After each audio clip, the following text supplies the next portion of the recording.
और 100 में 98 लोग अधिक खाते हैं, जितनी जरूरत नहीं उतना खाते। जो लड़की ससुराल पहुंच गई 1 साल बाद लौट कर आ जाए तो उसका वजन तौल लो 20 किलो बढ़ जाएगा। मायके में थी, दौड़ती थी, मेहनत करती थी, छलांग लगा देती थी, अब ससुराल में तो मुख्यमंत्री बनकर बैठी है। हाँ। और कितनी स्त्रियों के पति ऐसे हैं कि उन्होंने नौकरानी लगा दिया है अपने पत्नी को खुश करने के लिए। नौकरानी, घर में नौकरानी। अब पत्नी के पास कोई काम ही नहीं है तो क्या करती है? बस बच्चों को दूध पिला देती है। और नौकरानी लगी है तो सब काम कर रही, झाड़ू बहरू पोछा, बर्तन मांजना, धोना, कपड़े धोना, भोजन खा लेती है, बाल ठीक कर लेती है, और फिर दिन में सोती है, फिर रात में सोती है, फिर सुबह रोती है।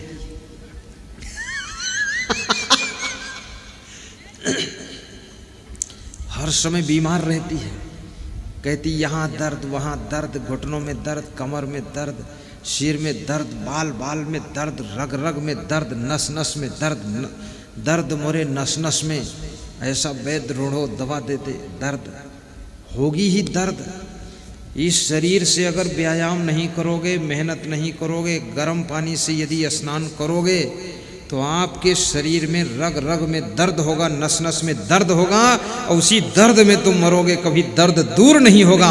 और याद रखना, अगर गर्म पानी से स्नान नहीं करोगे और व्यायाम करोगे, मेहनत करोगे, पसीना निकालोगे तो आपके सैकड़ों रोग अपने आप भाग जाएंगे, स्वस्थ हो जाएंगे। और भोजन थोड़ा खाइए, कम खाइए।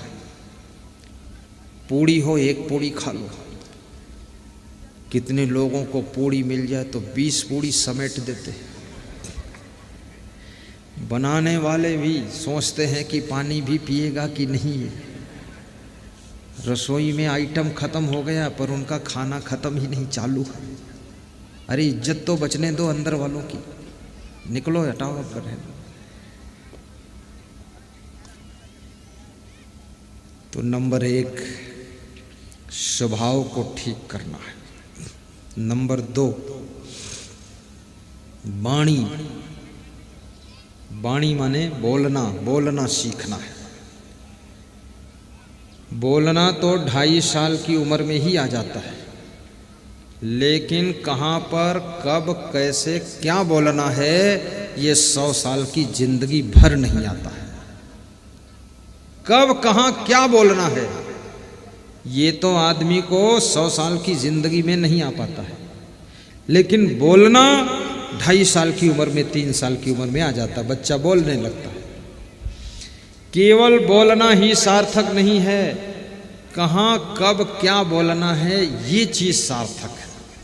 कितने शब्द बोलना है, बोलने के पहले तौलना है, तौलना है फिर बोलना है। और लोग तौलते ही नहीं, बोलते हैं। जो बोलने जा रहे हो कम से कम उसका परिणाम तो सोचो। और वाणी में फिल्टर लगाओ। जैसे आपने इंजन देखा होगा, इंजन में फिल्टर लगे होते हैं, मालूम है कि नहीं? इंजन, जनरेटर, ट्रैक्टर, सभी गाड़ियों में फिल्टर होता है। तो डीजल टंकी में जाता है और टंकी से फिल्टर में, फिल्टर से प्लंजर में, प्लंजर से नोजल में, नोजल से पिस्टन पर जाता है। मैं इंजीनियर भी रहा हूँ, सब मालूम है। अगर वो फिल्टर निकाल दो तो डीजल फंस जाएगा प्लंजर में, और प्लंजर में नहीं फंसा तो फंस जाएगा नोजल में, फिर इंजन स्टार्ट नहीं होगा। तो अपनी वाणी में भी फिल्टर लगाओ। जोश खरोश में जो इच्छा हो जिसको बोलते जाओ, इससे बहुत गड़बड़ होगा। अपने घर मालिक को पिस्टन समझिए, नोजल समझिए। अगर आपने बिना विवेक किए, बिना फिल्टर लगाए, जोश खरोश में घर मालिक को कोई कठोर शब्द बोल दिया, अंड बंड बोल दिया, तो घर मालिक का दिल अगर बैठ गया, मनोबल गिर गया, तो आपके घर के विकास का इंजन बंद रहेगा, फिर विकास नहीं होगा।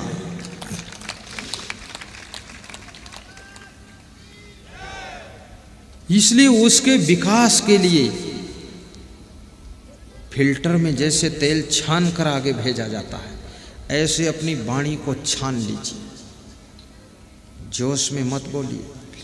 केवल मेहनत करने से विकास नहीं होगा। बुद्धिमान व्यक्ति जब तक आपकी टीम के अंदर नहीं होगा तब तक आप आगे नहीं बढ़ सकते। बुद्धिमान की जरूरत है, और बुद्धिमान को पचाना बुद्धुओं को बहुत कठिन होता है। जितना बुद्धू होगा वो बुद्धिमान से भी ईर्ष्या करेगा, द्वेष करेगा। आप बुद्धिमान आदमी को अगर आश्रम में तुम्हारे जो बुद्धिमान व्यक्ति है उसके मनोबल को बढ़ाने के लिए फिल्टर लगाकर वाणी तुमने बोला है तो आश्रम का विकास होगा। घर में जो बुद्धिमान है उसको अगर आपने ऊपर उठाने के लिए, उसके मनोबल को बढ़ाने के लिए अपने फिल्टर लगाकर बात कर रहे हो, उसकी प्रशंसा कर रहे हो, तो वह व्यक्ति आपके घर के विकास के दरवाजे खोल देगा। इसलिए हेड आदमी जो है उस आदमी को चोटदार शब्द नहीं बोलना चाहिए। वाणी संभल कर बोलना आ जाए तो आपका भाग्य उदय हो जाएगा, आपकी किस्मत उदय हो जाएगी।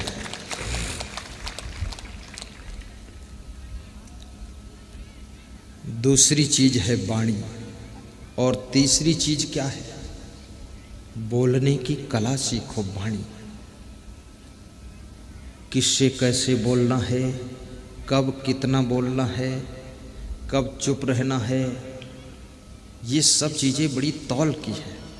कब मुस्कराना है, कब शांत रहना है, कब हंसना है, कब बिल्कुल मौन रहना है, कहाँ पर भाषण देना है, कहाँ पर नहीं बोलना है। जैसे अभी व्यास गादी पर आकर के कोई आधा घंटे भाषण शुरू कर दे तो ये पब्लिक सब भाग जाएगी, क्योंकि यहाँ लोग लक्ष्य बनाकर आए हैं कि सत्संग सुनना है। लोग आए थे बाजार में टमाटर खरीदने, तुम भाटा बेच रहे हो, कौन लेगा भाटा? तो उनकी मानसिकता को भी पढ़िए कि लोग हमारी बात को कितना सुनना चाहते हैं। जितना सुनना चाहते उतना ही सुनाओगे तो तुम धन्यवाद पाओगे, और उससे ज़्यादा सुनाओगे तो वाद विवाद पाओगे, और जितना सुनना चाहते उससे कम सुनाओगे तो आशीर्वाद पाओगे, और बहुत बोलते रहोगे तो पागलपन की उपाधि पाओगे। लोग कहेंगे पागल है, माइंड क्रेक है, अगर माइक पकड़ लिया तो छोड़ेगा नहीं। बोलने में कला है। पति से कैसे बोलना है। मैं एक सेठ के घर निवास था, तो सेठ का लड़का आया और सेठ के लड़के से पूछा सेठ ने कि ग्वालियर में काम चल रहा था रेलवे का, उसमें 50 लाख का नुकसान कैसे हुआ सेठ जी? तो उनका लड़का हकलाता था, बोले पापा पापा पापा हम तो यहाँ बैठे रहे, वहाँ नुकसान हो गया। बोले सेठ जी स्नान हो गई? बोले अभी नहीं, जाओ स्नान करो सेठ जी और भोजन करो फिर आना। अपने लड़के से ऐसे कह दिया। फिर उनका मैनेजर आया तो मैनेजर से कहा कि ये जो 10-20 लाख का नुकसान हुआ है इसमें 1% नुकसान तुमको भरना पड़ेगा। क्यों नुकसान किया तुमने? लापरवाही बरता। और उसको डांटा और ऐसे हाथ उठाया थप्पड़ मारने के लिए। तो मैंने कहा सेठ जी आपका बेटा खुद वहाँ था, तो बेटे को आपने कहा कि स्नान किया कि नहीं किया, जाओ स्नान करो भोजन करो, बस इतना ही कह दिया, और ये मैनेजर को थोड़ा डांटा और थप्पड़ उठाया। बोले गुरुदेव बेटा है और ये नौकर है, दोनों में अंतर है। नुकसान तो बेटे की गलती से ही ज़्यादा हुआ है, वो खुद था और नुकसान हो गया, लेकिन बेटा नहीं खोया जा सकता है, मैनेजर खोया जा सकता है। इसलिए संभल कर बोलना पड़ेगा, नहीं तो बहुत ज़्यादा नुकसान। बेटे से कैसे बोलना है, बाप से कैसे बोलना है, माँ से कैसे बात करनी है, माँ के सामने कैसे बैठना है, वाइफ से कैसे बात करनी, वाइफ के सामने कैसे बैठना है, कैसे रहना है, ये सब सीखो। कितने लोग पति बन गए, उनको बैठने उठने का भी पता नहीं है, और पति बन गए। और पति बनने में कोई डिग्री लगती ही नहीं है। कितना बेवकूफ़ आदमी हो बहुत जल्दी पति बन जाएगा। पति पत्नी गृहस्थों की कोई ट्रेनिंग सेंटर है ही नहीं, बिना ट्रेनिंग के सब गृहस्थ बन जाते, इसीलिए तो इसमें उलझन ज़्यादा है। ट्रेनिंग लो पहले कि पति का धर्म क्या है, पति का कर्तव्य क्या है, पति को कैसे होना चाहिए, पत्नी को कैसे होना चाहिए, पत्नी का धर्म व्यवहार क्या है, पति के प्रति उसका कर्तव्य क्या है। ये सारी चीजें सीख करके जब गृहस्थी में प्रवेश करोगे तब आपको गृहस्थी इतनी उलझन नहीं बनेगी जितनी उलझन लोगों ने बना रखा है। पति की मर्यादा भी रखो, पत्नी का आदर भी रखो, अपने सीमा में रहो, मर्यादा में रहो, पत्नी का भी महत्व समझो। अकेले पति से गृहस्थी नहीं चलती है, साथ में पत्नी का भी सहयोग होता है। दोनों मिलजुल करके रहो, दोनों एक ही गीत गाओ, अलग अलग गाना मत गाओ। पत्नी कहती है साड़ी लाओ, पति कहता गाड़ी लाओ, बेटा कहता लाड़ी लाओ, और सासू बोल रही पानी लाओ। अब क्या लाओ? थोड़ा सलाह कर लो क्या करना है घर में। तो जिन्होंने अपने बोलने का ढंग सुधारा उनका भाग्य खुलता है। तीसरी चीज भाग्य को बदलने वाली, गौर से समझना, तीसरी चीज है आपका चरित्र। चरित्र यदि आपका अच्छा है तो आप किसी फील्ड में हो आगे बढ़ो।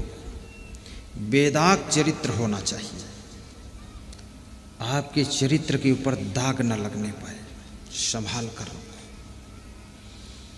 क्योंकि याद रखना, धन खो जाएगा फिर मिल जाएगा, पद खो जाएगा पुनः मिल जाएगा, जमीन खो जाएगी फिर खरीद ली जाएगी, गाड़ी चोरी जाएगी शोरूम से नई आ जाएगी, लेकिन आपका चरित्र खो जाएगा तो वो कहीं दुकान पर फिर नहीं मिलने वाला है। इसलिए चरित्र को संभाल कर रखो।